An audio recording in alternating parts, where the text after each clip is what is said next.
ব্যাগটা আমার বড্ড ভারী, কাঁধে বড্ড ব্যথা।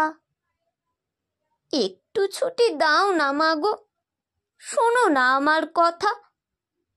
পড়ার আমার বড্ড চাপ, আর পারি না মাগো। এমন কথা বললে কেন তুমি বেজায় রাগো? সকাল থেকে সন্ধে হয়, সূর্য পড়ে ঢলে। পড়তে পড়তে ঘুম আসে মা, নাও না একটু কোলে। খেলার মাঠ হারিয়ে গেল ফ্ল্যাট বাড়ির কোলে।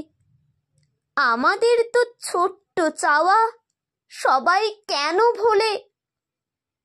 আকাশটা আজ বড্ড ছোট, অট্টালিকার ফিরে। আমাদের এই শৈশবটা আসবে না আর ফিরে। তুমিও তোমার স্কুলে গেছো, করেছো পড়া পড়া খেলা। এমন করেই কি কেটেছিল তোমার ছেলেবেলা? পুতুল বিয়ে, রান্না বাটি, খেলতে হরেক রকম খেলা। ঘর ভরা সব আপনজনে কেটেছে তোমার ছোটবেলা। ফিরিয়ে আমায় দেবে মাগো তোমার শৈশবটাকে? বুকের মাঝে রাখবো ধরে যত্ন করে তাকে। নমস্কার।